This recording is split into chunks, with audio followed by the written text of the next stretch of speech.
C'est fini. Ne nous contactez plus jamais. C'était tout. Aucune explication, aucune ponctuation après le point final, juste un arrêt brutal. La façon dont on termine quelque chose que l'on considère comme clos. Le message venait de Sandrine, ma belle-fille. Et pendant un long moment de silence, je ne fis pas un mouvement. Je suis resté simplement assis là, dans la pâle lumière du matin, dans cette maison que j'avais partagée avec mon épouse Marie-Claire pendant 43 ans, et j'ai respiré. Je m'appelle Jean-Pierre Morel. Je suis un professeur de lycée à la retraite. J'ai passé 37 ans à enseigner les mathématiques à des enfants qui, pour la plupart, oubliaient mon nom dès l'obtention de leur baccalauréat, et cela ne m'a jamais dérangé. Marie-Claire disait toujours que mon problème était que je m'attachais trop et que je parlais trop peu. Que je gardais chaque blessure pliée soigneusement en moi, comme une lettre que personne n'a jamais envoyée. Elle est partie il y a 4 ans, un mardi matin de novembre, discrètement, comme elle faisait la plupart des choses. Depuis lors, il n'y a eu que moi dans cette maison, et mon fils Nicolas, sa femme Sandrine et leurs 2 enfants, mes petits-enfants Lucas et la petite Léa, vivant à 20 minutes de là, dans un quartier résidentiel récent où toutes les maisons se ressemblent. Pendant 4 ans, j'avais essayé. Je veux que vous compreniez cela, car ce qui suit n'aurait aucun sens si vous ne compreniez pas que j'avais vraiment, sincèrement essayé.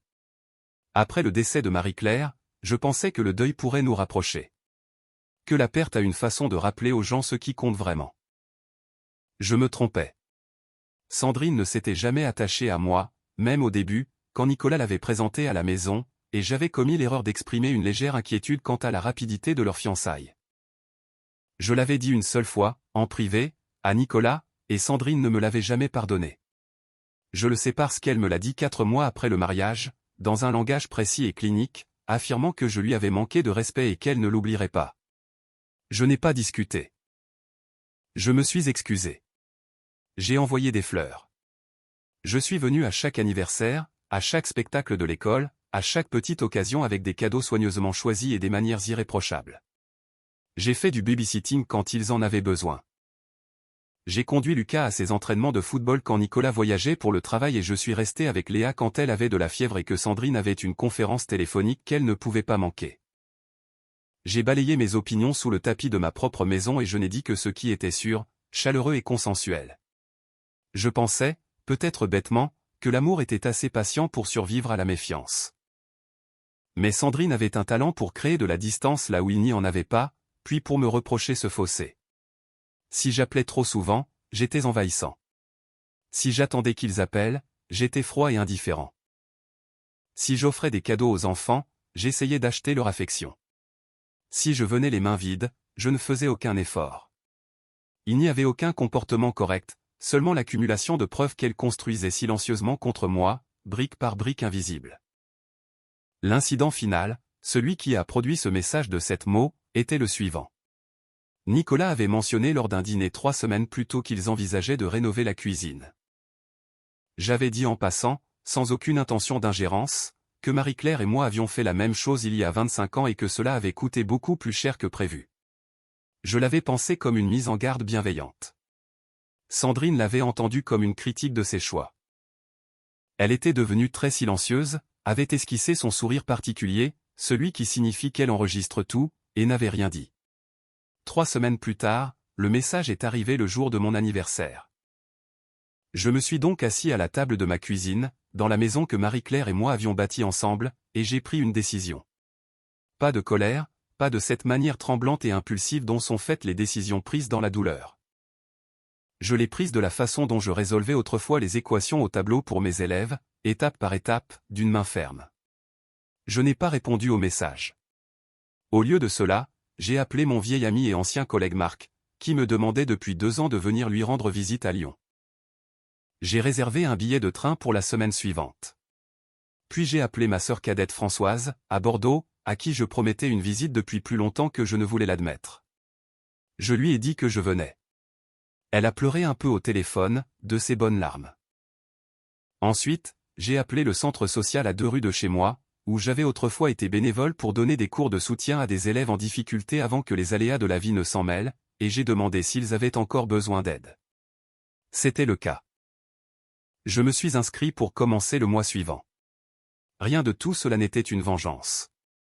Je veux être clair là-dessus. Ce que je faisais, c'était simplement me souvenir de qui j'étais avant d'avoir passé 4 ans à me faire tout petit pour entrer dans l'idée que quelqu'un d'autre se faisait d'une présence tolérable. Je ramassais les morceaux de Jean-Pierre Morel que j'avais discrètement mis de côté. L'homme qui avait des opinions, qui riait fort aux mauvaises blagues, qui cuisinait des repas dominicaux élaborés et invitait les voisins sans demander la permission à personne. Je suis parti pendant 5 semaines. À Lyon, Marc et moi avons discuté pendant des heures chaque soir, comme le font les vieux amis quand ils cessent enfin de prétendre qu'ils n'ont plus rien à se dire.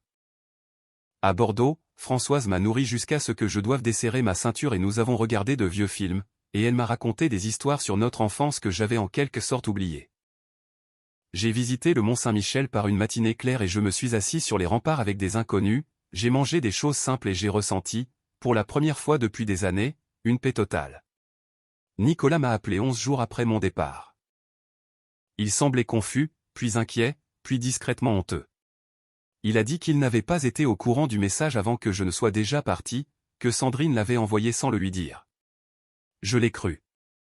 Nicolas est beaucoup de choses, mais il n'est pas cruel. C'est un homme qui aime sa femme et qui a appris à détourner le regard de certaines choses parce que les regarder en face coûte trop cher.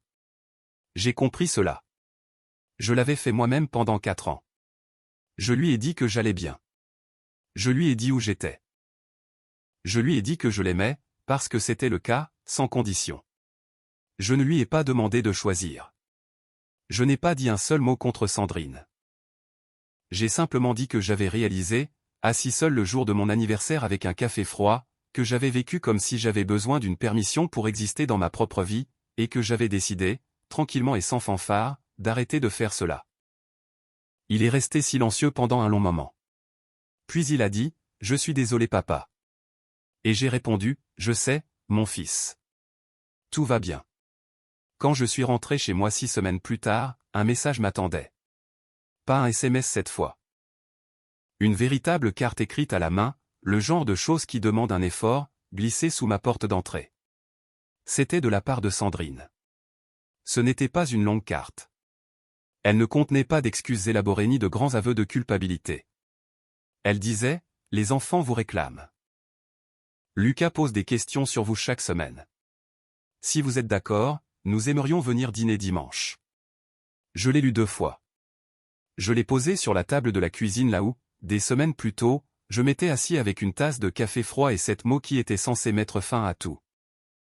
Puis je suis allé dans la cuisine et j'ai commencé à cuisiner. J'ai préparé le bœuf bourguignon de Marie-Claire, celui qui prend 4 heures et que l'on ne peut pas précipiter, avec son gratin dauphinois et la tarte aux pommes dont Lucas demandait toujours une deuxième part. J'ai dressé la table pour 5. Ils sont venus dimanche. Sandrine était plus calme que d'habitude. Prudente d'une manière que je n'avais jamais vue auparavant. Pas la prudence de quelqu'un qui gère une personne difficile, mais la prudence de quelqu'un qui a conscience d'être sur un terrain incertain qu'il a lui-même créé. Je ne l'ai pas mise plus mal à l'aise pour autant. J'ai versé le vin. J'ai laissé Léa grimper sur mes genoux et tresser mes cheveux blancs comme elle le faisait toujours. J'ai écouté Lucas me raconter son match de football dans des détails épuisants et merveilleux. À un moment donné du repas, Sandrine m'a regardé de l'autre côté de la table et a dit simplement, « Ce plat est excellent. » Et j'ai répondu, « C'était la recette de ma femme. » Et elle a hoché la tête. Et quelque chose dans son visage a changé, juste un peu, juste assez. Nous n'avons pas tout résolu ce soir-là. Certaines choses ne se résolvent pas autour d'un bourguignon, aussi bon soit-il. Mais une porte qui avait été fermée s'est ouverte. Juste une fissure. Et parfois, une fissure suffit à laisser entrer la lumière. Ce que j'ai fait, la chose à laquelle elle ne s'attendait pas, n'avait rien de dramatique. Je ne l'ai pas rayée de ma vie. Je ne l'ai pas fait appel à des avocats, ni lancé d'ultimatum, ni rallié la famille contre elle. Je n'ai pas mis en scène ma souffrance devant un public, ni diffusé ma douleur pour lui en faire sentir le poids. Ce que j'ai fait, c'est simplement refuser de disparaître. Je suis parti vivre pleinement et sans m'excuser, comme si ces mots ne m'avaient pas réduit, parce qu'ils ne l'avaient pas fait, parce que je suis Jean-Pierre Morel. J'ai enseigné les mathématiques pendant 37 ans. J'ai aimé une femme pendant 43 ans. J'ai enterré mes parents et mon épouse et j'ai porté mon deuil sans le laisser me vider de ma substance. Sept mots sur l'écran d'un téléphone envoyé pour blesser ne peuvent rien effacer de tout cela. Et la réponse la plus puissante que j'ai eue, celle qu'elle n'attendait vraiment pas d'un vieil homme tranquille aux cheveux blancs et à la retraite, était de savoir simplement que j'existais encore. Cette histoire nous rappelle avec une grande force que le respect de soi est le fondement de toutes les relations saines, même au sein de la famille. Trop souvent, nous acceptons de devenir l'ombre de nous-mêmes pour maintenir une paix fragile ou pour ne pas déplaire à ceux que nous aimons. Jean-Pierre nous montre qu'il est possible de rester digne et ferme sans pour autant tomber dans la haine ou la vengeance. En choisissant de vivre sa vie pleinement plutôt que de se laisser abattre par un message cruel, il a forcé son entourage à le voir non pas comme un fardeau ou une variable ajustable, mais comme un homme entier, riche de son passé et de ses convictions. La vieillesse ne devrait jamais être synonyme d'effacement. Au contraire, c'est l'âge où l'on devrait être le plus libre de ses opinions et de ses mouvements.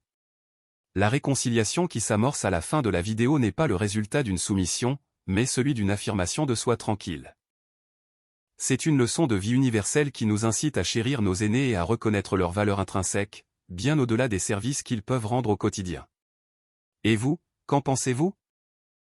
Avez-vous déjà ressenti le besoin de vous effacer pour éviter un conflit familial, et comment avez-vous réussi à retrouver votre propre place sans briser les liens avec vos proches? Partagez vos expériences dans les commentaires.